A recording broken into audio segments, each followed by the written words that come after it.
Corona के Omicron variant को लेकर एक बहुत बड़ी खबर आ रही है। राजस्थान में दक्षिण अफ्रीका से आए 4 लोग ओमिक्रॉन पॉजिटिव मिले हैं। इनके संपर्क में आए 5 लोगों में भी कोरोना का ओमिक्रॉन वेरिएंट मिला है।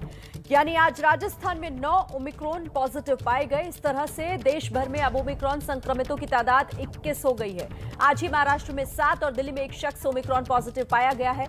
तो कोरोना का यह नया वेरिएंट जो अब भारत में भी लगातार बढ़ रहा है, धीरे धीरे पैर पसार रहा है। कुल मिलाकर 21 मामले अब तक देश भर में सामने आ चुके हैं। लेकिन राजस्थान से जो ये बड़ी खबर आ रही है, राजस्थान में भी कई मामले सामने आए हैं और 9 लोग ओमिक्रॉन से संक्रमित राजस्थान में आज पाए गए हैं। 7 की पुष्टि आज महाराष्ट्र में हुई है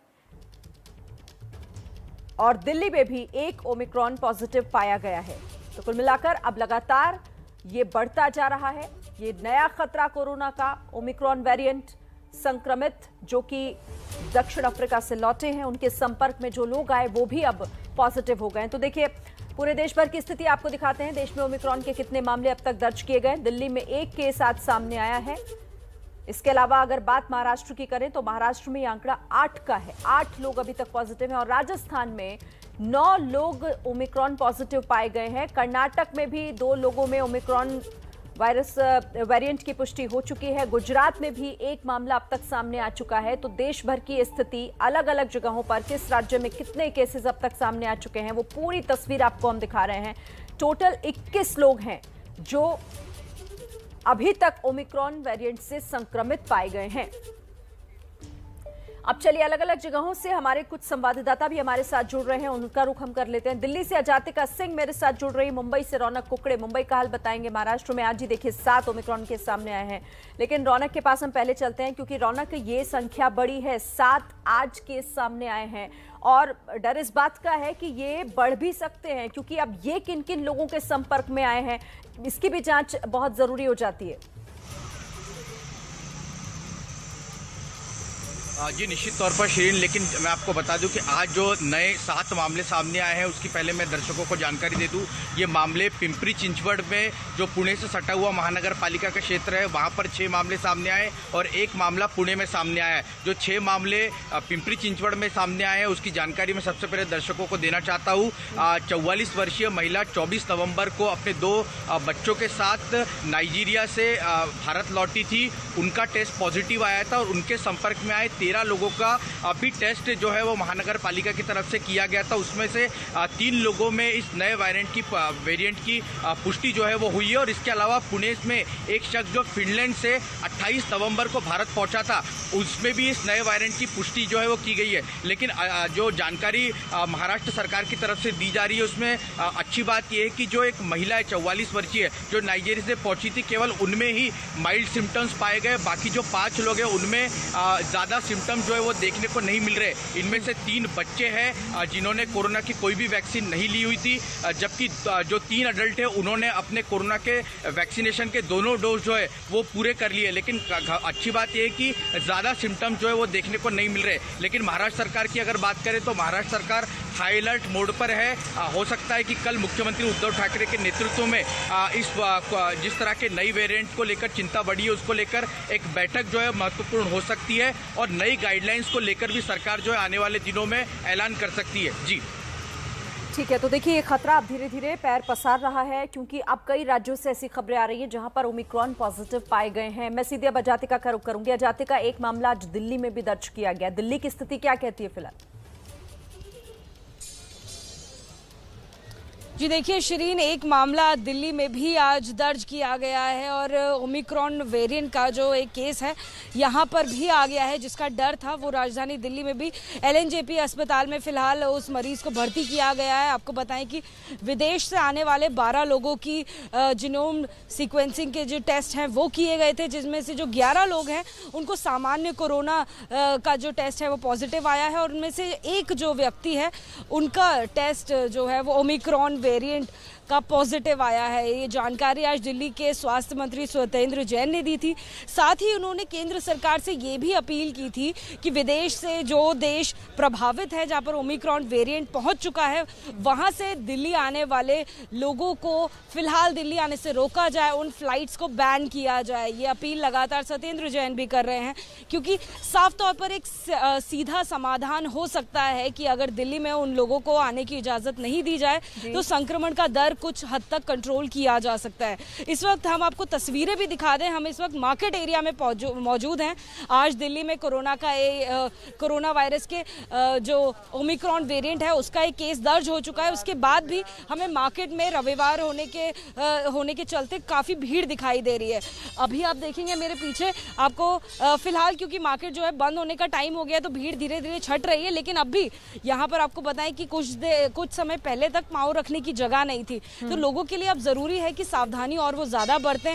जिस तरीके से लगातार सरकारें भी कह रही हैं कि आप मास्क पहने, दोनों जो कोरोना की वैक्सीनेशन है आप दोनों डोज लगवाएं और सोशल डिस्टेंस बना के रखें, तो वो दिल्ली में भी कहीं ज़्यादा ज़रूरी हो जाता है, जहाँ पर अब एक मामला आ गया है और उस मामले से जुड़े जो 6 और लोग हैं, जो और संबंधित लोग हैं, उन लोगों की भी जांच जो है वो एलएनजेपी में की जा रही है। इसी के साथ में जो एलएनजेपी अस्पताल है वहाँ पर 40 बेड्स जो हैं उनको तैयार कर दिया गया है और सत्येंद्र जैन ने ये भी जानकारी दी है कि तत्काल 500 बेड्स को तैयार करने की भी तैयारी पूरी कर ली गई है। जी ठीक है जातिका, शुक्रिया आपका। और साथ ही रौनक भी हमारे साथ जुड़े हुए, तो आप दोनों का बहुत बहुत धन्यवाद इस जानकारी के लिए। तो देखिए ओमिक्रॉन लगातार अपने पैर पसार रहा है और यहाँ पर एबीपी न्यूज़ भी आपसे अपील करता है कि अभी सावधान रहने की जरूरत है, बल्कि और ज्यादा जागरूक होने की आपको जरूरत है। इसी बीच एक बड़ी जानकारी भी आपको दे देते हैं। कल national technical advisory group on immunisation की बैठक है। ये बैठक इसलिए महत्वपूर्ण है क्योंकि कल इसमें वैक्सीन के बूस्टर डोज पर चर्चा हो सकती है। ओमिक्रॉन वेरिएंट को देखते हुए ये एक महत्वपूर्ण बैठक है और इस पर और ज्यादा जानकारी के साथ सीधे रुख करेंगे। प्रफुल्ल हमारे संवाददाता जुड़ गए हैं। प्रफुल्ल, क्या होना है इस बैठक में, क्या हमारे पास डिटेल्स हैं इससे जुड़ी?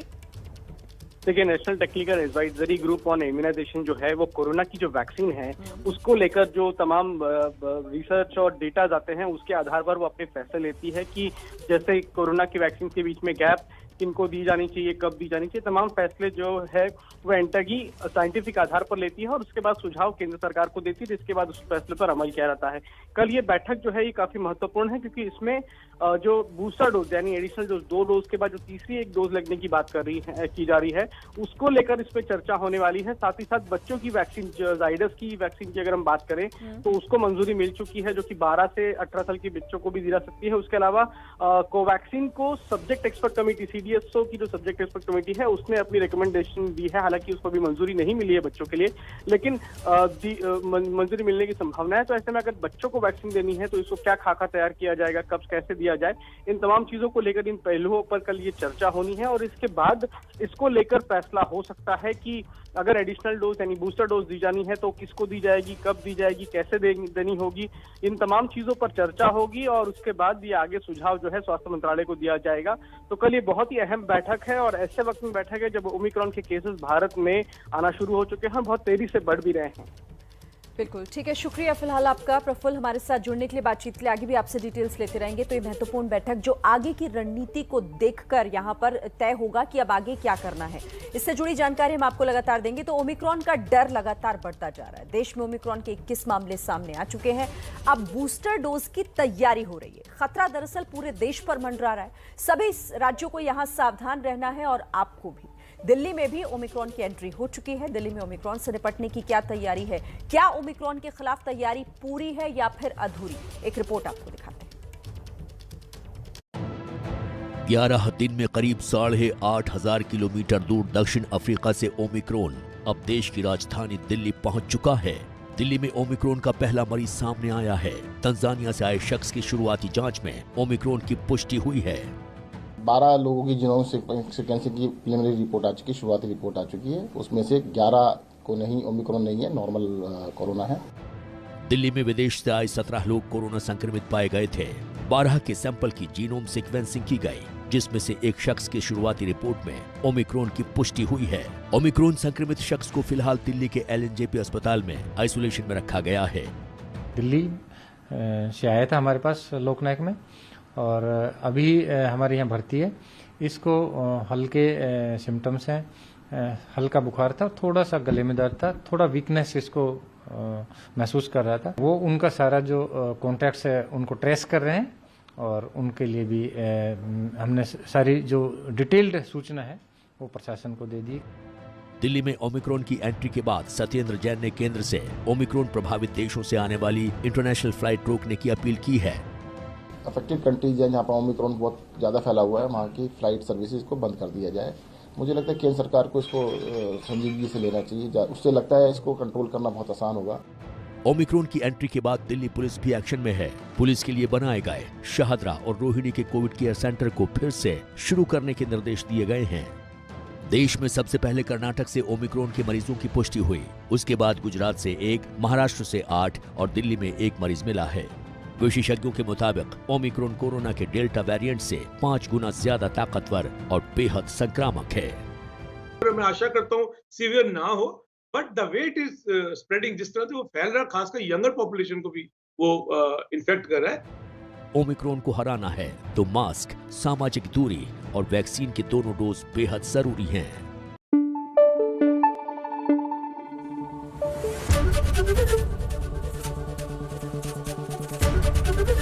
एबीपी न्यूज आपको रखे आगे।